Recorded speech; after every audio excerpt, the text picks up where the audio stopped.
NBA has been wild lately, man.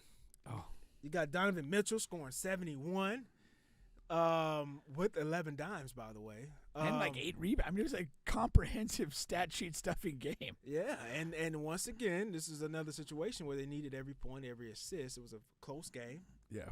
And of course, last week we talked about Luka scoring the 60-point triple-double. Yeah. Clay 54. You got LeBron dropping 40s like it's nothing. Of course, Embiid and all of these guys. Greek just dropped 55. Greek Freak dropped 55 last night. So you got all of these high-scoring games. I saw a stat where 15 guys, 15 times, 50 points have been scored. Already this season? Yeah, 50 or more points have been scored already this season. The 71, though, like when I saw that, I was like, damn. I mean, come on. 70. I mean, how many guys have touched 70? Like, it's not. That's like an what? exclusive group. Kobe, Wilt, Elgin, not Elgin. David Thompson David got Thompson. there. And did the David Robinson get there as well? The Admiral got it to win the scoring title. Yeah. Which is that's always a little. Yeah. I don't like that. I don't like that. Yeah. But yeah, so those are the guys, man. Yeah. Esteemed company. Yeah, esteemed company for sure. I like that though. That was and I dude, close game, 71, filled the rest of the stat sheet. Like, dude, that's much respect. I'm not a huge Mitchell guy, but no, we weren't nothing but praise for that. He's really done well for them. We're not, but we kind of saw that being a decent pairing though. Yeah, like it was a team. It was a ready-made team. They had the two bigs there. Then they have a willing passer and a point guard, but that can also shoot, which is Darius Garland, and that's just great. And they needed a go-to scorer. And, I mean, Donovan just comes right in and fit right in. Yeah. And they're doing well. Yeah, really, I mean, almost a perfect fit. And it's a team that's like the timeline is right. He fits the timeline. Yeah, like all those guys are relatively same age. They're at they're young. They have some experience. Yeah. They're kind of and he's considered a veteran now, but he's like in his prime. They're kind of in a lot of ways they don't have the collective experience that Boston does, but they're similar. They're similar in the timeline dynamic. Yeah, this chair is super uncomfortable. Really? It's like, yeah. But yeah, I definitely agree. I don't like, but when you think about Cleveland, right? The Cleveland Cavs, and I still have to see it to believe it. Though. Oh, for sure. For sure. They're right now they're fourth. They have a similar record to Philly. Same amount of losses, matter of fact. They just played more games. And but those the Milwaukee, Brooklyn, all of those. Boston, Brooklyn, Milwaukee, Cleveland, Philly. They only separated by like 2 games. Yeah. So those are a close bunch. And you still would have to lean more towards Boston and Milwaukee. But Brooklyn, the hottest team in the league? 12 straight wins going into tonight, I believe. I don't know if they're playing tonight. They are. But yeah, it's been crazy. I mean, this is a team that for a couple years now we've looked at with some high hopes and so forth, and it's been pretty much a dumpster fire. And then really since the Kyrie stuff settled down, they've just got to hooping, and they're doing a great job of it. And you win 12 games in a row at this level. You really develop a togetherness. You do. And a cohesiveness, and that's where they're at right now. I don't think they're going away anytime soon right now. I think they're going to truly be in the mix to win the East, maybe even win a title. I'm not predicting that they're going to exactly do that, but I think this stretch has set them up. I think they found who they are, they're comfortable who they are, and they know it's working. I still don't believe in it.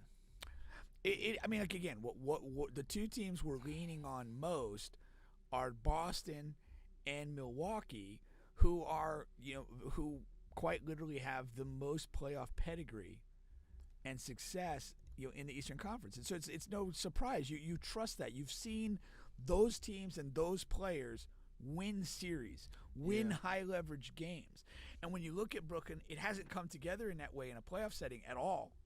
You look at Cleveland; they kind of touched the playoffs last year, but there's no pedigree there. I mean, the NBA. I mean, most sports are this way, but you're going to lean toward. If all other things are relatively equal, you're going to lean to pedigree. I've seen these people do this before. You are, and more times than not. I mean, that's the way to do it. And I wasn't quite sure. I had to look it up, but just comparing them to other teams. I mean, They haven't beat Boston this year. Cleveland, we're talking? No, Brooklyn Nets. Brooklyn, They haven't beat Boston this year. They haven't beat Philly this year. They're split 1-1 with Milwaukee. So I need to see it against the better competition. And it's coming. They got Boston coming up again, like in 2 games. Yeah. The reality is, like, when you're in these situations, like, if you don't do well against those teams, like, you're going to have to win 4 games against those types of teams in a 10-day span. Yeah. And don't get me wrong, you got to beat who's in front of you, right? So that's a great job winning 12 in a row. Hell, my favorite team, Philly, hasn't done that. So, and they're playing the same team. They're in the same conference, in the same division. So they're playing the same teams. So I'm not saying that, but you have to beat. You got to beat those guys, man. It's not a coincidence that Boston has owned us in the playoffs, but compared to the regular season, we don't beat those guys that often. That's why when they asked Embiid just last year, oh man, this is a great rivalry between you and Boston, and Embiid said it. It's not a rivalry.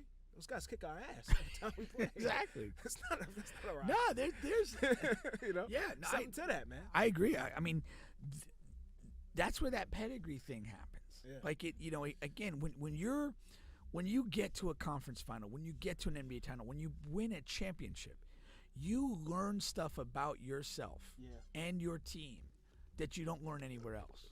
You don't learn that in a regular season, and you carry that with you. You carry it with you individually, and if your team is largely unchanged, you carry an institutional toughness with you into these situations, and that's the thing that bears itself out more often than not. Yeah, you do. It does. Do you what do you attribute all of these high scoring games and high scoring players to? Right now, you have what's this? 1, 2, 3, 4, 5, 6, 7 players averaging 30 a game or more. I think that most modern stars, your team truly revolves around you, and the usage rate of the guys you just are alluding to, it's extremely high. I mean, they carry such a huge burden that the numbers are almost become inevitable. If you're a high-quality star player and you're going to touch the ball that much, those numbers are going to follow. Yeah. And so many, and I don't think it was always the case because, you go back a couple eras in basketball, the concept of the point guard was a far more relevant thing. You have way more teams now that function with a facilitating star rather than a traditional point guard. And you look at Luka, you look at LeBron, you look at Steph Curry, like they just have license to do whatever. Even a guy like Giannis ends up having so many possessions where he's the essentially functioning as the lead guard or lead facilitator. And you're not playing a lot of teams where it's they have this guy that brings the ball up the floor 75-80% of the time and initiates a set play and gets the ball to certain places. That just doesn't exist in this game anymore. Yeah. It's a lot more direct. We get the ball in our best player's hands a whole fucking lot, and we live with his decisions. Yeah. And you're going to double him, he's going to pass. You give him one-on-one, he's going to eat you alive. And that's how the game is played. That's funny because I saw that against the Pelicans played Philly. And I'm watching that game. First of all, Zion is a fucking monster. He got hurt. He didn't finish the fourth quarter. He's going to be out in a couple weeks, I guess. Yeah, but he got hurt against us. He had 27 through 3 quarters that game. But anyhow, I honestly, I would have to think. I couldn't even tell you who that point guard is. It was Zion play after play after play after play. He's bringing it up. He's initiating the offense. If you don't double, he's going to the rim. If you double, he's kicking it out to the 3. Yeah. I don't know what that point guard is. CJ is the 2 guard. I don't know what that point guard is on the roster. Yeah, I can't either. I don't know. That's just the way the game is played. Yeah, now with the vast majority of these teams. Yeah, for sure. Yeah, with Philly is slightly different. Harden is the point guard, but Embiid's usage rate it has to be top 10. Yeah. I would assume it's top 10. It's high. Yeah. But other than that, if you're a forward or a guard, it's rightly so. And go to Denver though. I mean, Jokic is so much of the play goes through him. He may not really dribble just a spot-up shooter, really. Yeah, he may not dribble it up the floor, but once they get in the half court, it's going through him. And about 20 times he is going to dribble it up. Yeah. Like you watch those games, It's not going to be every time, like you said, but he's going to dribble it up sometimes. Yeah. And Murray is really a spot-up shooter at this point. He's not a point guard. Yeah. No, it's just an evolution of the game. Yeah, and that's your explanation for it. But I think we both agree. It's kind of a good way to do it. I mean, it's your best player. Well, at the end of the day, and it's funny because it's like I mean, when my kids were small, I coached like youth sports, and like I coached Pop Warner football with. I had Bryson on my team, and I had this kid Brandon White, who's actually a minor league baseball player right now. Brandon White, at 6 or 7 years old, was a freaking dynamic football player. I started the season, meaning our first couple weeks of practice before a game was he's our running back. I have a guy at quarterback, and that guy's basically going to hand the ball to Brandon. And we had a hard time blocking the A gap, which is right up the gut there. And a lot of times, when we got to our first game, we weren't blocking the middle, so the quarterback was getting hit before he could turn and hand it to Brandon. Right. I went home that day and I watched Tim Tebow play high school football against Hoover High, and both teams were in a shotgun, and their quarterbacks kind of did everything. They ran a bit, they threw a bit, or whatever. The light went on. It's like, guess what? If I snap the ball to Brandon, I take this limited function quarterback out of the dynamic. Now Brandon's got the ball quicker. It doesn't matter if they penetrate the A gap or not. He's going to sidestep that, and they've got to deal with him.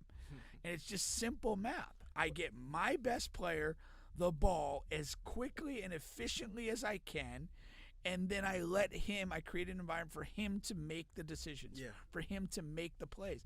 And I think that's where the NBA has gone. Like, whatever the form or shape of your best player is, whether he's Giannis at 6'11", or he's Chris Paul at 6'1", or Ja at 6'2", or whatever these guys are, you get him the ball and you try to beat me there. I mean, the other parallel to this is I would talk about football and the rise of essentially the black quarterback. Yeah.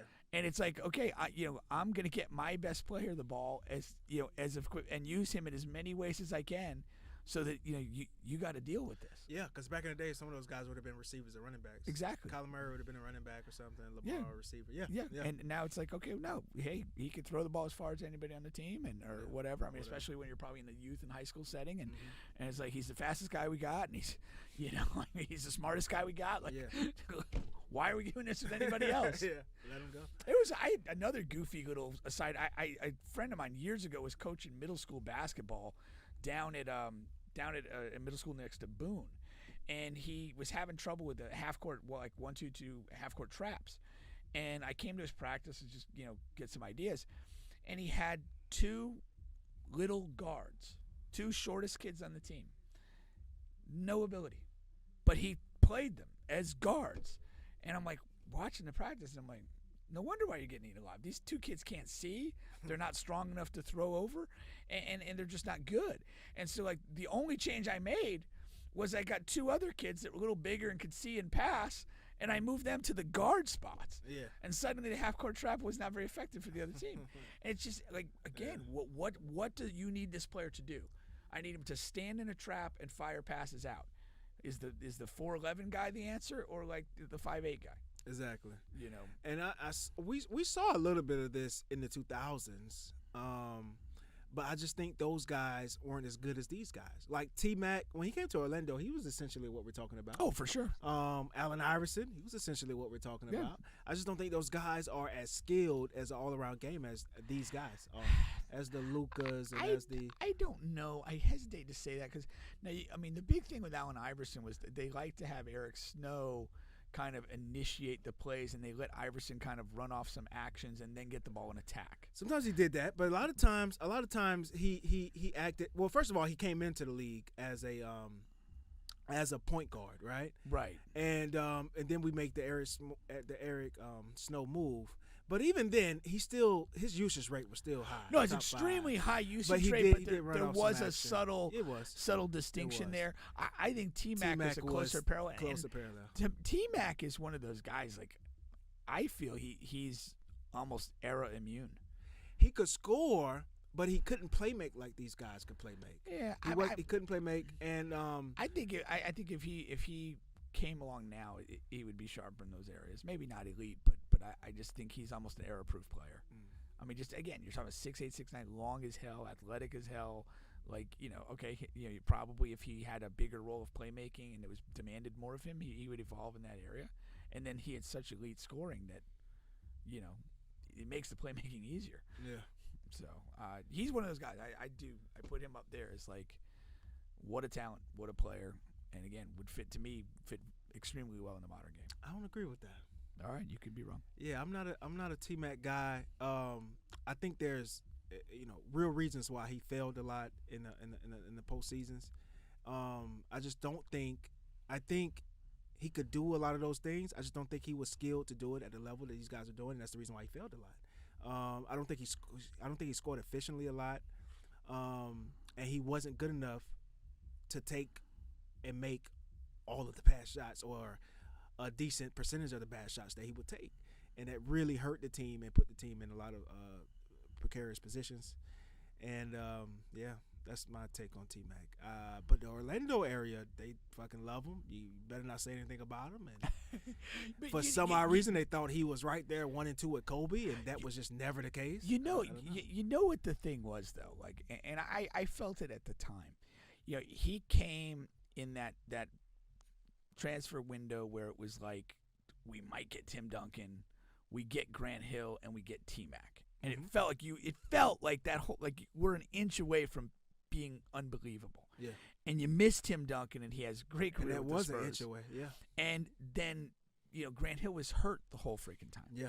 And I can't remember the span of time, but for probably a good 2.5 seasons, T-Mac just took it. Mm-hmm. He just stood tall and was like, every night, I'm getting buckets. I'm going to carry this team. It's not a great team. I thought I was coming to play with other stars, and like, he willingly took that on. Maybe it wore him down and ultimately beat him.